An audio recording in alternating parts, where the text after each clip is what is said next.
Tambalan na!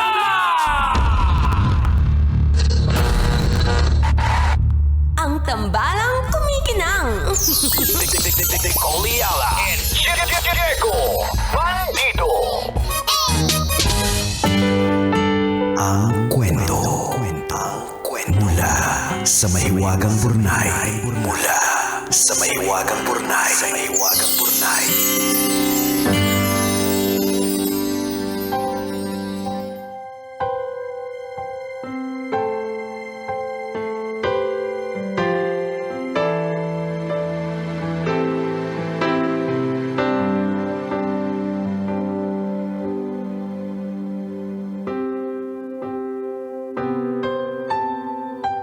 Dear kumikinang na tambalang Nicole Ayala at Diego Bandido.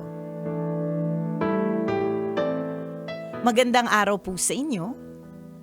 Ako po si Shin mula dito sa Mayamot, Antipolo. Isa po akong tapat na tambalanista since 2009. Mga boses niyo po ang background ng araw-araw kong pamumuhay. Kaya naman maraming salamat sa saya, aral at inspirasyong patuloy po ninyong binibigay. Ang totoo po niyan, kasalukuyan akong dumaraan sa isang mabigat na pagsubok sa buhay kaya napasulat ako sa inyo. Nais ko po sanang humingi ng payo. Ganito po kasi, meron po akong live-in partner at 2 anak. 14 years old na po yung mas matanda at 3 months po yung bunso. Malaki po ang agwat ng edad nila kasi 1 dekada po akong OFW sa Qatar. Umuwi lang po ako noong 2024 dahil nagsara na po yung kumpanyang pinapasukan ko. Halos 2 taon na po akong nasa Pilipinas at dito ko po lubos na napagtanto kung gaano kahirap kumita ng pera sa ating bansa. Hindi po pala biro. Literal na kailangang kumayod na parang kalabaw para lamang may maipangtusto sa pang-araw-araw na pangangailangan. Sinubukan ko naman po ang lahat. Pumasok po ako sa iba't ibang trabaho at nagiging regular naman ngunit maliit po ang sahod. Hindi ko po kayang bumuhay na maliit na pamilya ng sweldo ko. Nagnegosyo din po ako at nagbenta ng crispy pork kare-kare pero hindi din po sapat ang kita. May mga pagkakataon pong napipilitan akong mangutang para lang may maipambili ng gatas ng bunso namin at may maitusto sa pag-aaral ng aming panganay. Bilang ama, masakit po sa loob na dumating sa puntong ganito. Pero ginagawa ko po ang lahat para sa aking mga anak. Tambalang kumikinang, tamang desisyon po ba na bumalik na lang ako ulit sa pag-abroad? O titiisin ko na lang po ba ang kakarampot na sahod dito sa Pilipinas kapalit ng araw-araw na kasama ang aking pamilya? Ano po ba ang mas tama? Kumita ng mas malaki pero malayo sa pamilya? O manatili sa piling nila kahit kapos na sa mga gastusin? Gusto ko din po sana humingi ng pangmalakasang tipid tips o budgeting hacks. Ay! Good luck! Kami po hindi pinagkakatiwalaan ng mga asawa namin, ikaw magtitiwala. It's a no talaga sa tipid tips. And then, meron naman tayong mga tipid tips. Okay. O, tingnan natin kung makakatulong sa kanya. Sige. Parang di ka naniniwala, Diego. Hindi. Naniniwala naman ako kasi itong tips na makukuha natin galing sa mga asawa natin, Ayan. hindi sa atin. Correct. Oh, sige. Baka po kasi may payo kayo kung paano mag-budget na maayos. Ay! Di mo sure! Tanungin namin ang asawa namin. Wait lang, call a friend. Kung paano po magtipid sa araw-araw at makaiwas sa utang. Ay!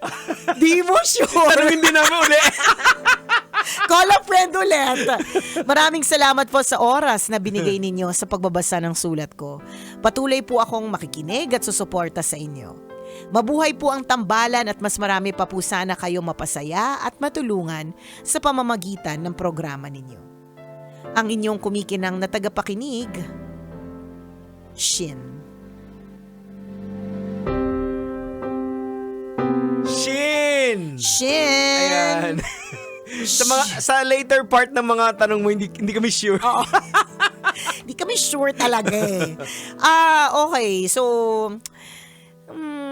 ito talaga ang unang ano tanong niya eh. kung itutuloy niya ba yung pag-abroad uli, over doon sa... Nandito siya sa stay siya kasama yung dito. pamilya, no?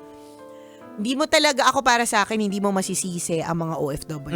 Hindi mo masisisi yung mga working moms. Aha. Ganito lang yan. Meron ako nabasa na minsan na, na quote sa likod ata ng CR ko nabasa. Sabi ko, ay, tara, first time English. Usually kasi pag likod ng CR, mga Tagalog tsaka mga mura eh. Basta ang sabi doon, parang, ala, English kasi, di ko na talaga maalala. Nakalimutan. Ano daw? Nakalimutan ko na. Something like, hindi madali maging working mom. At working moms are not bad. Kasi sometimes, merong mga feeling yung ibang mga working moms na, ang sama ko ba? Kasi mas pinipili ko na lang magtrabaho. Tapos may ibang nag-aalaga ng mga anak namin. Pero ang sabi dun sa quotation, working moms are not bad. And if you are, hindi ko matawid. Hindi ko matawid. Lasing ka kasi nung nabasa mo nun Oo nga eh. Ikaw ba naman nabasa mo yung quotation sa likod ng CR? Hindi ba? Matino ba yung maibibigay mo? Tapos sumusuka ka pa. Hindi, parang sinasabi doon na hindi masama maging working mom. Aha. At hindi ka rin masamang empleyado kung ikaw ay isang mom. Aha. Gets? Parang ganon. So, ito po ay struggle ng lahat ng mga hindi anak ng konde, duke, at hari at reyna. Ibig sabihin, nating lahat. Aha. Kasi ilan lang naman ang mga prinsipe at ilan lang naman talaga ang yayamanin. Mas more talaga na tayo ang nakakaranas talaga ng mga paghihirap na mga ganito na maaalis sa pamilya, magtatrabaho, hindi makikita yung pamilya, alang-alang sa pero tandaan, ito rin po ang paglayo, ang pagtatrabaho ay alang-alang pa rin sa pamilya. Ayan. At hindi masama yun. So, dapat mo i-consider din dito, Shin, unang-una, yung pagtatrabaho kasi sa abroad, hindi siya para sa lahat eh. Hindi true. siya yung kahit sino na lang kayang iwan yung pamilya. So, kung kaya ng puso mo, then why not? Importante lang. kasi nagawa niya na before Oo, eh. importante lang, lagyan mo ng timeline at may plano. Ayan. Kasi yun ang mga nagiging problema ng ilang mga OFWs. Ayon sa mga nakausap namin. Lasing din kasi ako Nung kinausap niya. So, alam mo, yung mga ekonomista. Sabi niya, ekonomista niya, pero pareho kaming lasing. Kaya nga. Okay, sabi ko. Sa bagay, nung kainuman mo ekonomista, di ba sabi mo financial planner ka din? Oo. Kahit hindi naman. Ang sabi niya, yung problema ng mga OFWs dahil walang plano. So, Nung iba. So, yung iba. So, nagtatrabaho lang, padala, tapos dahil nga walang plano, yung pamilya naman dito, hindi nag-iisip, gasto. So, paulit-ulit nagiging routine siya. Correct. So, yung pagsusubi, yung pag-iipon, Hindi nangyayari. walang nangyayari. Yung fallback, o ano ba yung plano na dapat magkanegosyo na tayo para hindi na ako laging nag-a-abroad. Oo, So, hindi- dapat malinaw yun this time kung paplano ka. So, ibig sabihin, yung mga tipong hanggang makagraduate lang yung panganay. Oo. At least yung panganay, kasi isa na lang, kasi 3 months old itong baby niya eh. Oo. So, at least yung panganay man lang, so ilang taon na lang yun. Medyo Correct, matagal-tagal pa, pero at least meron kang timeline. Oo, may timeline talaga. Importante Oo, yun. parang ganon. So, pag meron kang sinet na timeline, sinet na goal, ibig sabihin nun, nag-iisip ka na rin na what if bumalik na ako Oo. dito sa Pilipinas, may isa pa akong anak na kailangan Ayan. paaralin, ano yung pagkakitaan? Oo, so, may mga plano. papasok na rin din yan kasi since na time sensitive yung timeline, papasok na rin yung pagtitipid. Ayan. O hindi tayo pwedeng Basta-basta. Oo, kasi by the year 2032, uuwi na ako ng Pilipinas. Ayan, so Yan. i-consider nyo na dyan yung savings ninyo, dapat Ayan. meron. So yung mga, doon naman sa tipid tip, Next topic, please. Better luck next time sa tambalan. kaya nga embargo yung mga ATM namin. Kaya Ng nga mga wala asawa na. Kaya nga wala sa amin. Diba? Kasi hindi kami marunong magtipid. Pero ayon sa kanila. Yun. Ayon sa kanila, isa sa mga ginagawang tipid tips or budgeting hacks ng aking asawa talaga is being very disciplined about yung income. So paano? So for example, ang Nicole Ayala ay nag-host ng event. So kunyari, ang Nicole Ayala ay nag-host ng event sa halagang kunyari 100 pesos. Aha. Kunyari 100. Kukuha ng porsyento dyan. Oo. Yeah. So yung 20 pesos doon, 20%. Oo, yung 20 pesos dun sa 100 para sa mga bills. Aha. So yung sunod na 20 pesos para sa grocery. Yung sunod na 20 pesos para sa kung ano man, depende yan kung anong mga pinagkakagastusan ng pamilya. Aha. Tapos syempre dapat meron ka rin. Yung savings. Oo, may savings din. Tapos ikaw, syempre meron ka din. Kumita ka naman eh. Aha. So may mga pangkain. Ganun. So ito po ay lahat naka-envelope. Aha. Naka-envelope. Ikaw bahala. Money envelope, brown envelope, makulay na envelope. Anong gusto mo?